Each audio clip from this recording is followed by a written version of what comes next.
One of the owners of Goldees BBQ, Johnny, aka Jerby BBQ here on YouTube, asked me to react to this video. So this one's for you, brother.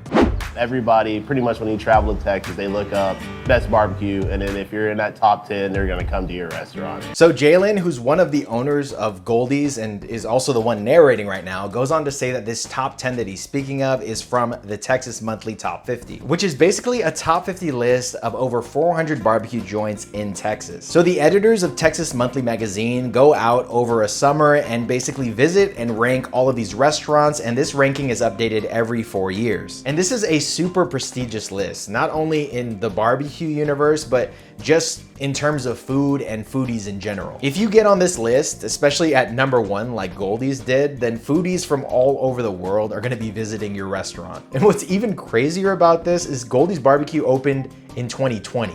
So they weren't even open for a year and a half before they got number 1 on this list. We're only open Friday, Saturday, and Sunday, but it's a long process to get ready for just those 3 days.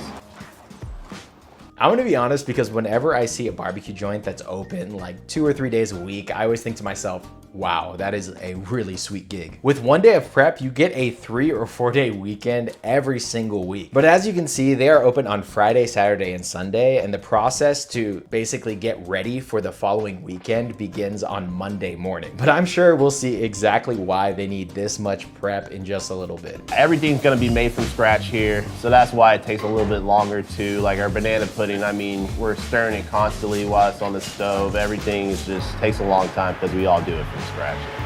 When we bake our bread, we cut it on the weekend. This is like all the end pieces, and we just save them, and that's what gets used for bread pudding. So if you guys have never tried banana pudding before, then please do, because it is one of the best desserts on the planet. But I am mind blown by how from scratch this recipe really is. Not too long ago, Magnolia Bakery in New York released its banana pudding recipe, and it went viral because it was so delicious. And I know this because I tried it. Absolutely fantastic. But that recipe uses packaged Jello pudding mix and also boxed Nilla wafers, in comparison to Goldees here, who are using their crust from their homemade bread to make cookie crumble. Like, what barbecue joint makes their own white bread? They're number 1 for a reason. So every week we spend about $8,000 to $10,000 alone on briskets. $10,000 to $15,000 on brisket a week. That is a madness. Brisket is pretty much the most important meat in Texas barbecue. That's why they like to say brisket is king. That's kind of corny, but it really is though. Wow, I think I literally said brisket is king in like my last video. But for me, brisket is still the king. Am I corny? Tuesday, Chuck, Johnny, Lane, and Zane will trim all the briskets. That's like an 8 to 9 hour shift right there alone. That would be so fun to trim briskets all day. Because I only cook 1 or 2 briskets at a time, I'm always sad whenever the trimming process is over because it's one of my favorite parts of the brisket cook. It's almost like you're sculpting with meat. It's just really fun to me. What would you say is your record time in trimming a brisket? A minute. A minute? Yeah, a minute. Lane, what's your fastest time?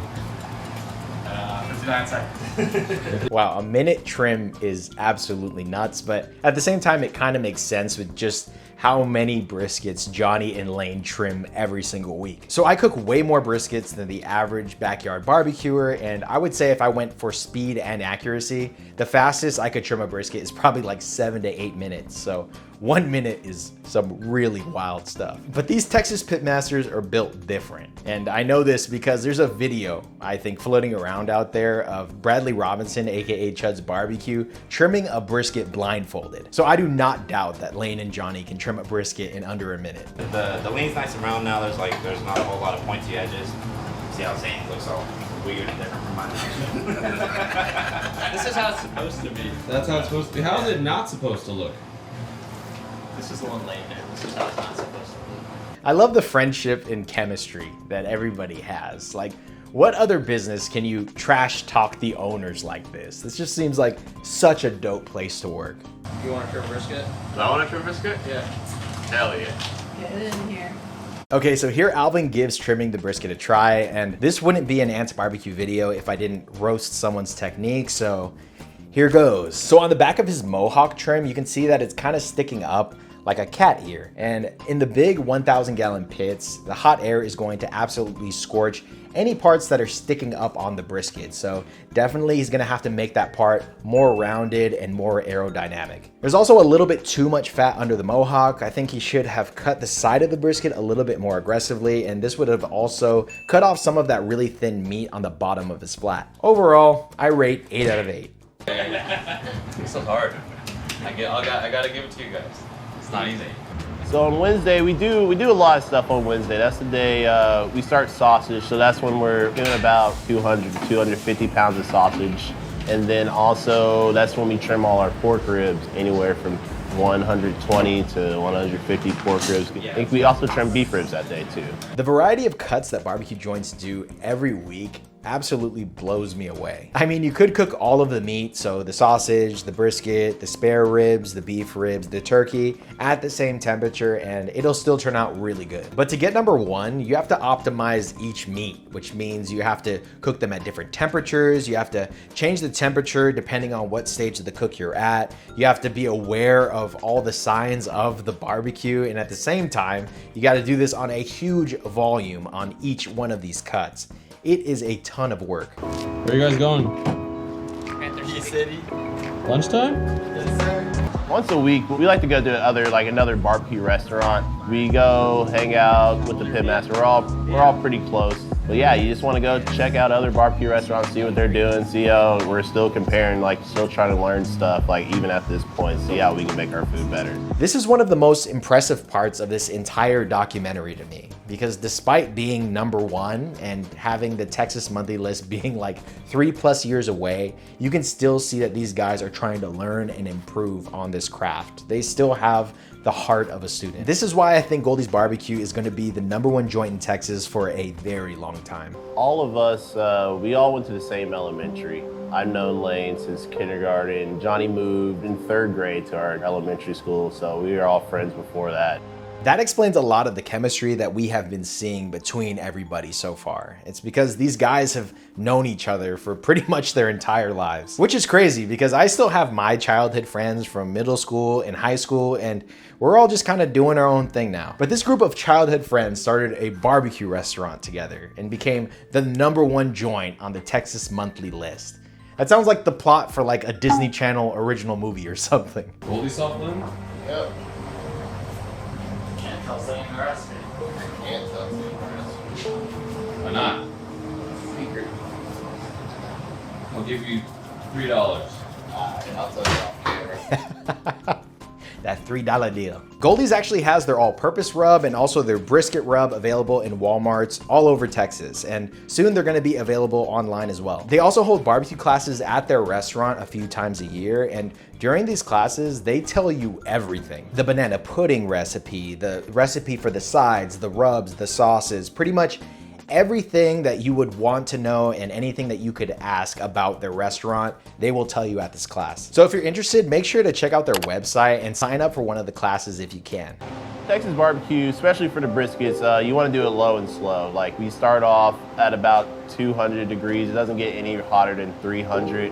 And that's a long process. So it takes about 12 to 14 hours just for the briskets. Goldees recently shot a video with Mad Scientist Barbecue where they went over their smoking, wrapping, and resting method for brisket. So if you guys want to check that video out, I'll have it linked in the description box. What is that? The monitor For what?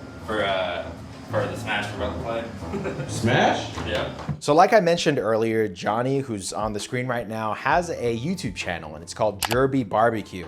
And on this channel, he shares so much barbecue wisdom that you're not gonna find anywhere else. But at the same time, he also streams video games from time to time, including Smash Brothers. And these streams are absolutely hilarious. So make sure to check out his YouTube channel. I'll have that linked in the description box as well.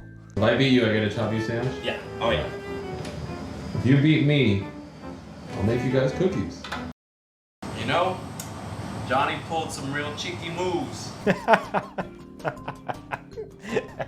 Oh man, Alvin got hustled by the Gerbmeister. I don't think I've seen Johnny lose a chopped beef on one of his streams yet, but oh my gosh, I have a wicked sweet tooth, and these cookies look so freaking good. So maybe Alvin just wanted to bless the Goldees team with cookies and let Johnny win.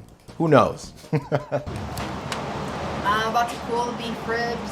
What I do is I probe them, and if it feels like butter or cake batter, I know that they're pretty much done. So I say this a lot in my videos, but you can see it here with Chuck and these beef ribs. She's not going off of the temperature, but she's going off of the feel of them. Later on in the video, Chuck mentions that she's actually going to open up her own barbecue restaurant called Goldees BBQ. And she's already done a few pop-ups under this name, and I have heard that the food that she has served has been absolutely spectacular. Goldees BBQ actually took over Goldees for one of the weekends, and I think on the first day they sold out before noon. I even bought a shirt, which I got in a size large because I was trying to motivate myself to lose weight, but that plan completely failed. But I believe she's still selling shirts on her Instagram. So if you want to support, I'll have a link to her Instagram in the description box. All right, Friday is here, showtime.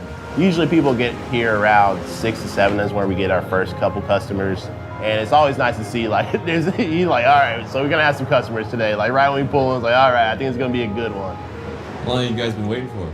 We got here about 5 after 7. So for those of you who've been watching and your mouth has just been watering at all these beautiful barbecue shots and you've already planned your Texas barbecue tour, I say that if you're gonna go to a place that you specifically want to go to, that you go a few hours earlier like these guys did here. Because Goldees is open until they sell out. So if you show up late and you're at the back of the line, then you're not guaranteed to be able to try everything that the restaurant has. Especially beef ribs, because there's only 3 servings per rack and it is a crowd favorite. So those tend to be the first to sell out. After we got number 1, I'd say half the line is maybe not even from Texas. Like we get a lot of people from out of state now.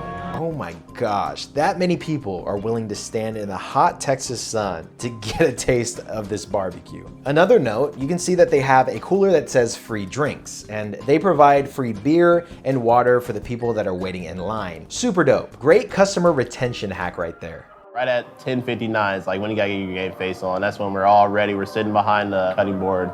And pretty much for the next 4 hours, we're gonna be slammed with customers. I am like a freak of nature when it comes to sweating. So I can just imagine if it was me slicing, just pouring sweat on top of the customer's brisket, just absolutely grossing them out.